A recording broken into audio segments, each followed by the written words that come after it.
Alors, bonjour. Si vous vous souvenez bien, je dis ça. J'ai, comme qui dirait, une âme d'artiste. Une âme d'artiste que j'ai longtemps tenté de Cette âme d'artiste, elle a fait naître en moi une passion. La création. Un monde si vaste et pourtant si méconnu.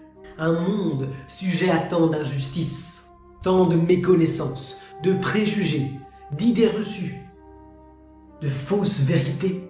Donc, après une vidéo d'introduction de la chaîne dans laquelle je présente le thème de celle-ci, puis une deuxième vidéo dans laquelle je me présente moi en particulier, un des chemins de réflexion, de pensée cohérent serait celui qui mène à cette question.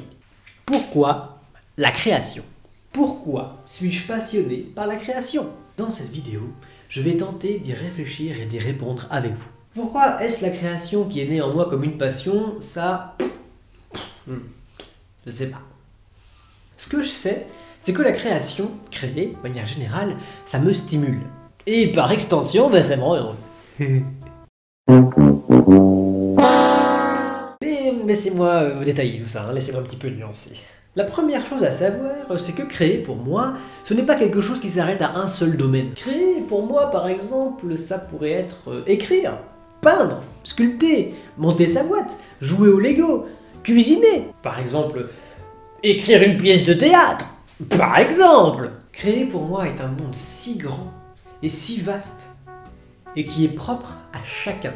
Eh bien, justement, c'est ça que j'aime dans la création. C'est cette appartenance à chacun, c'est cette vision propre à chacun. Alors quand je dis que la création, ça me stimule et que par extension, ça me rend heureux, bah en réalité, je sais pas. Je sais pas si créer me rend heureux ou moins plus heureux. Non mais c'est vrai, quand j'écris un texte abouti, ou quand je cuisine un plat réussi, ou bien quand j'érige la plus grande tour de Capla possible, bah non, y a pas d'âge pour ça. J'en suis pas forcément plus heureux. Alors attention, hein, quand je dis ça, je suis quand même assez fier du résultat. Et d'ailleurs, c'est ça qui me plaît en fait. C'est la satisfaction du travail bien fait. Ou du moins simplement fini. Finalement, la satisfaction d'avoir fait quelque chose. Moi-même. Tout seul. Comme un grand. En fait, la satisfaction d'avoir fait quelque chose qui sort de ma tête. Alors, bien sûr, c'est jamais vraiment authentique ou original dans le sens innovant du terme. Hein.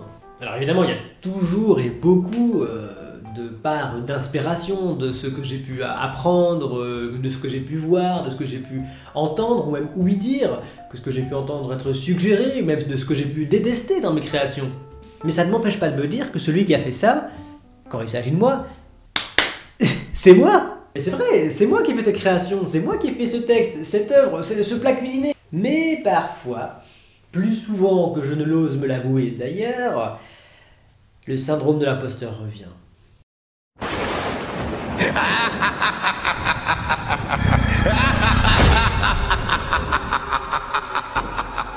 Et ce n'est pas entièrement toi qui as fait ça. Ce n'est pas toi qui as dit ça. Regarde, ça vient de tel film. Et ce bout de recette, tu l'as piqué à telle personne. Et ce dicton, tu l'as retravaillé à ta sauce. Mais il vient d'un tel. Je vous ai déjà dit que j'aime le théâtre? Mais bon, généralement, après coup, je me rassure. Ou je me fais rassurer en me disant que ce ne sont que des inspirations. Mais c'est vrai après tout, ce ne sont que des références, que des images, ce ne sont que des clins d'œil. Ce n'est finalement jamais du copier-coller ou du plagiat. Bon, en tout cas, ce qui est sûr, c'est que tout ce processus de création, donc l'idée, l'action, les ratures, la reprise, le recommencement, les doutes, la remise en question, le sentiment d'imposture, la réflexion, l'insatisfaction, l'approfondissement, la satisfaction, ça me stimule. Alors parfois, ça suffit pas, hein. Ça me stimule pas assez. Alors pour pallier ce petit problème d'insatisfaction, j'ai besoin de partager. Partager ma création, mon résultat. Et pour pouvoir au mieux partager ce résultat, j'ai besoin de l'avis des autres. Parfois ça me convient pas. Hein. Parfois je modifie en fonction de leur avis, mais ça c'est rare. Parfois je modifie pas. Et alors je suis frustré. Et parfois, eh bien, ça me convient, et alors je suis satisfait. Alors je suis stimulé, Alors, ça me stimule. Et donc, je suis heureux. Pour un temps. En fait, je pense que dans la création, c'est cette stimulation qu'elle me provoque qui me plaît le plus. Pourtant, ça ne me rend pas plus heureux. Enfin si, c'est cette stimulation qui me rend heureux, pas à créer en soi. Alors oui, je sais que c'est subtil, mais c'est vrai. Alors attention, il n'y a pas que ça qui me rend heureux. Hein. D'ailleurs, quand j'ai un petit peu trop la tête dans le guidon, hein, quand je suis un petit peu trop concentré, trop longtemps sur mes créations, il m'arrive d'oublier. D'oublier qu'il y a autre chose. D'oublier les autres. Les autres mondes. Le monde des proches, le monde des animaux, le monde des êtres humains, le monde de l'apprentissage. Pourtant, ce sont ces mondes qui sont mes inspirations pour créer mon monde à moi. Mon monde de ma création. Alors j'avoue, quand je les oublie, je suis pas forcément triste. Non, c'est quand je me rends compte que je les ai oubliés un petit peu trop longtemps en restant trop longtemps dans mon monde que j'ai un pincement au cœur. Pourtant, c'est con parce que ces mondes-là me stimulent aussi.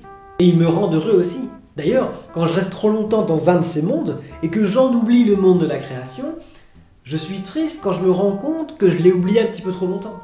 Alors à ce stade de la vidéo et de cette réflexion, la question légitime, je pense, que l'on pourrait se poser, mais alors, quelle différence? Pourquoi ne pas vouloir vivre une vie professionnelle et personnelle dans un de ces autres mondes? Le monde des proches, le monde des humains, le monde des autres. Ne serait-il pas plus important? Plus logique à vivre pleinement? Bon, pas pour moi. Je ne considère pas que je ne vis pas pleinement dans chacun de ces mondes. D'ailleurs, c'est parce que, justement, je vis pleinement dans chacun de ces mondes que ces mondes me stimulent. Même si j'ai conscience que ma conception de vivre pleinement n'est peut-être pas la même pour mon entourage. Je sais que ma manière de vivre pleinement n'est peut-être pas toujours suffisante pour les personnes autour de moi. J'ai conscience que pour certaines personnes qui vivent dans ces mondes-là en particulier, c'est pas assez. Pour eux, je vis pas assez pleinement dans ces mondes. Mais je crois que je sais rien y faire. Après tout, tout le monde ne vit pas dans le même monde.